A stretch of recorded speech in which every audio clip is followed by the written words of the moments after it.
Telangana news studio में आइए आज देखते हैं मजलिस बचाओ तहरीक के तर्जुमान जनाब अमजदुल्ला खां खालिद का रियासत तेलंगाना में कोविड से हो रही अमवात और तशवीशनाक हालात पर बयान, जिसमें इन्होंने तेलंगाना की टीआरएस हुकूमत को सख्त तनकीद का निशाना बनाया। इन्होंने कहा कि अस्पताल में बेड्स नहीं, ऑक्सीजन नहीं, यहाँ तक के टेस्टिंग किट्स नहीं और वजीर आला केसीआर बुलंद बांग दावे कर रहे हैं।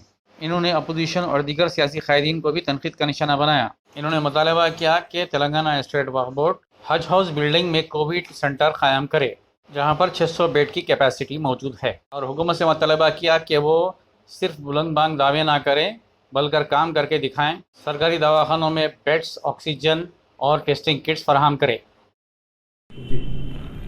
देखिए साहब, कोविड पैंडमिक का सेकेंड वेव चल रहा है और पूरे हिंदुस्तान के हालात बहुत ख़राब है। साथ में हमारे तेलंगाना स्टेट का तो बहुत ही बुरा हाल है।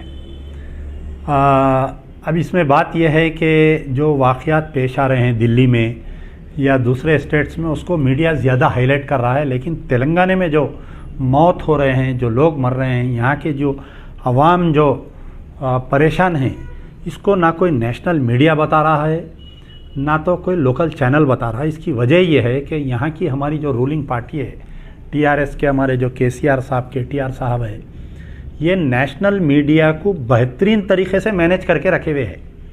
अगर दिल्ली में एक आदमी मर रहा है तो पूरे चैनलों में बताया जा रहा है, लेकिन हैदराबाद में अगर ऐसे वाक़यात पेश आ रहे हैं तो कोई भी नेशनल टीवी या नेशनल मीडिया बोलिए या लोकल टीवी जैसा TV9 वगैरह नहीं बता रहे हैं। तो ये जो है मैनेजमेंट स्किल बोलते, रूलिंग पार्टी जो है मीडिया को बेहतरीन तरीके से मैनेज करी हुई है। अब दूसरी चीज़ ये है कि आज से 3 दिन पहले हमारे चीफ सेक्रेटरी साहब सोमेश कुमार साहब, एक सीनियर मोस्ट IAS ऑफिसर है, उन्होंने एक प्रेस कॉन्फ्रेंस कंडक्ट की है। उसमें प्रेस कॉन्फ्रेंस में जो है कई चीज़ों के ऊपर रुदा डाले। पहली मर्तबा ऐसा हुआ को कोई स्टेट का सीनियर मोस्ट ऑफिसर, एक चीफ सेक्रेटरी रैंक ऑफिसर आवाम के सामने आके हम क्या कर रहे हैं, क्या हो रहा, स्टेट के बारे में बोला। वरना अभी तक जो है लावारसों का मामला था पूरा। सीएम साहब कोविड बोल के जाके फार्म हाउस पे बैठ गए, केटीआर साहब होम क्वारंटाइन हो गए। अरे कोविड से लड़ो बोल तो आपसी झगड़ा टीआरएस का, इटला राजेंद्र को हटा दिए, जिसकी वजह से पूरा हेल्थ डिपार्टमेंट जो है कोलैप्स हो गया है।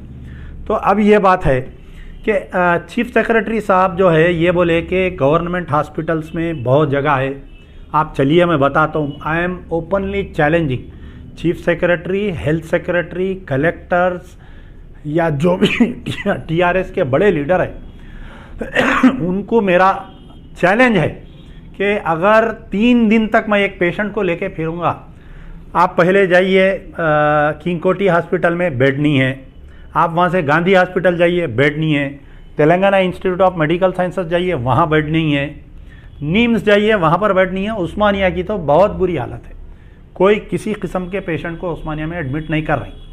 तो आखिर गवर्नमेंट कर रही क्या बताइए आप? कहाँ पर है पब्लिक रिप्रेजेंटेटिव्स? पूरे टीआरएस के MLA, MPs, ministers including MIM के जो ओल्ड सिटी जो गवर्नमेंट में एक पार्ट एंड पार्सल है, ये लोग पूरे लापता है। बिल्कुल आवाम को मरने को छोड़ दिए। ऑटो में लोगों का दम निकल जा रहा, रिक्शे में दम निकल जा रहा, फुटपाथ पे दम निकल जा रहा। गांधी हॉस्पिटल का ने तो ये हालत है कि जो डिस्ट्रिक्टों से पेशेंटों को लेके आ रहे हैं। अब ऊपर से जो है सबसे बड़ी हैरत की बात है कि चीफ मिनिस्टर साहब का, चीफ सेक्रेटरी का एक बयान ये आया कि हमारा मेडिकल हब इंडस्ट्री इतना अच्छा है कि बाहर से पेशेंटों को एयरबॉर्न करके लाके यहाँ इलाज कर रहे हैं। तो आप बताइए कि पहले घर में चिराग रहना चाहिए, बाद में मस्जिद में चिराग लगाना चाहिए।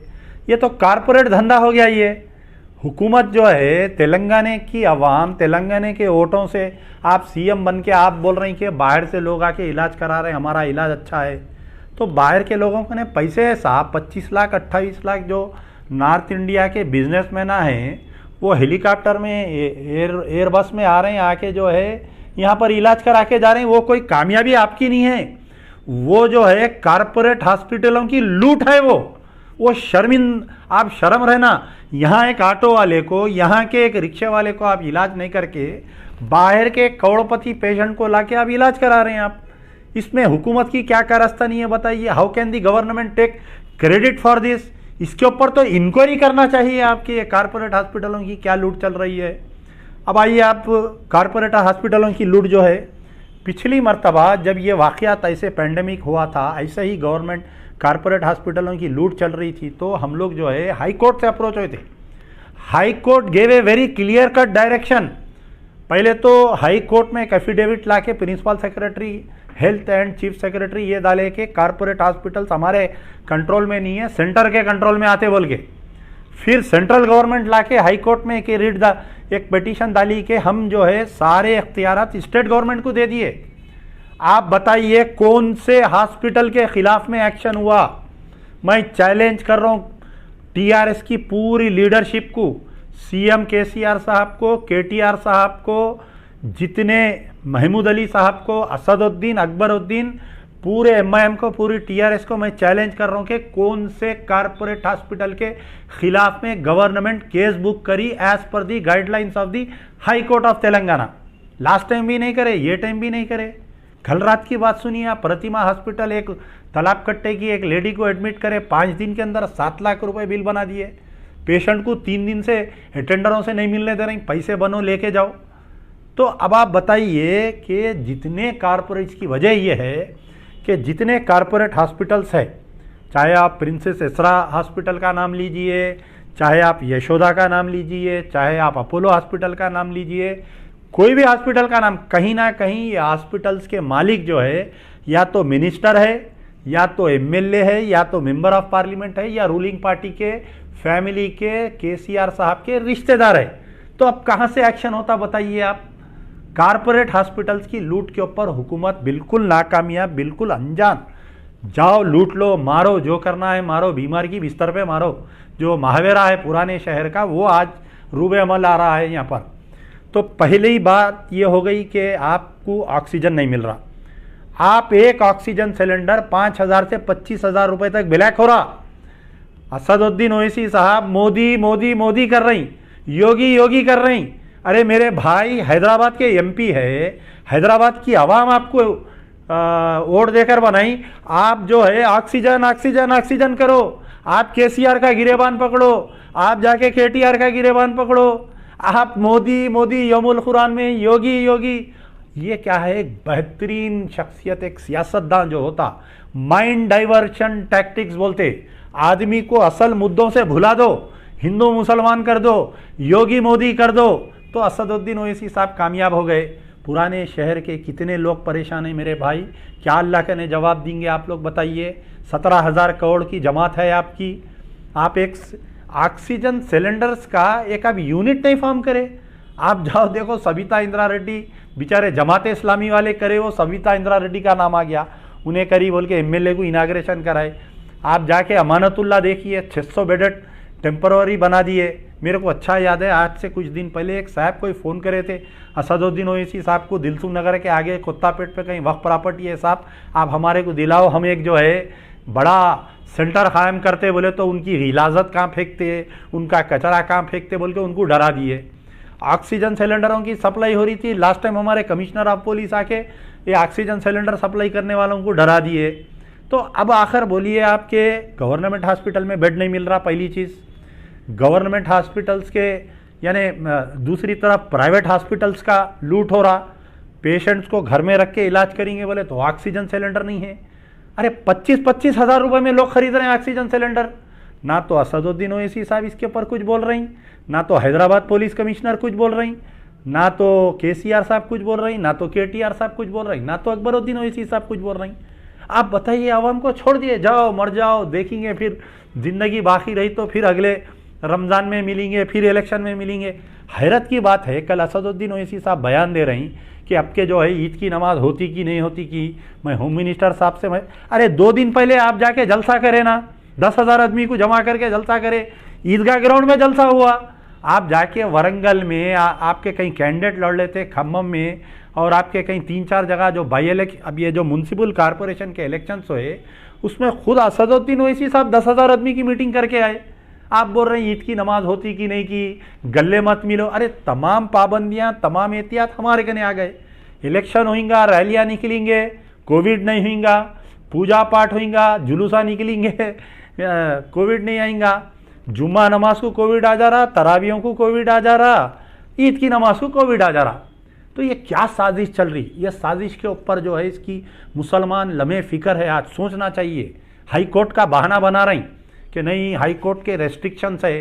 अरे हाई कोर्ट के रेस्ट्रिक्शंस है तो इलेक्शन नहीं कराना था, आप खम्मम में इलेक्शन नहीं कराना था, आप वरंगल में इलेक्शन नहीं कराना था, और एक कहीं डिस्ट्रिक्ट में आप वहाँ पर इलेक्शन हो, इलेक्शंस नहीं करवाना था। आप इलेक्शन से क्या नहीं फैले बताइए आप बीमारियाँ। तो मेरा बोलने का मतलब ये है कि टोटली तौर पर गवर्नमेंट फेल हो चुकी है, टीआरएस भी फेल हो चुकी है, एमआईएम भी फेल हो चुकी है। आवाम को ये बुरे दिन याद रखना चाहिए। अगर आप लोग याद नहीं रखेंगे फिर कल के दिन, अब आप बताइए कि लास्ट टाइम जब कोविड आया था तो गली गली राशन का थैलियाँ पकड़ के बांट रहे थे। क्यों बांट रहे थे मेरे भाई? बल्दिया इलेक्शन आने वाला था, इसलिए पूरे कारपोरेटर्स कैंडिडेट्स या जो इंटरेस्टेड थे, आज कोई दिख रहा शहर में, कोई एमएलए दिख रहा पाकिटां बांटते हुए, कोई कारपोरेटर दिख रहा आपको राशन किटां बांटते हुए या आवाम को ऑक्सीजन सिलेंडर एक आध दो कोई बांट ले रहे होंगे, वो भी गाड़ी पे रख के पूरा वीडियो बना रहे हैं, एक सिलेंडर घर पे देखे। तो टोटल तौर पर गवर्नमेंट हैज़ फेल्ड। ना तो हमको ऑक्सीजन मिल रहा, वैक्सीन जो पहला वैक्सीन ले लिए लोग दूसरे वैक्सीन के लिए इंतजार कर रहे हैं, वैक्सीन नहीं है। जो टेस्टिंग किट्स है, बारकस हॉस्पिटल में जाके देखो आप, 3 दिन से टेस्टिंग रुकी हुई है।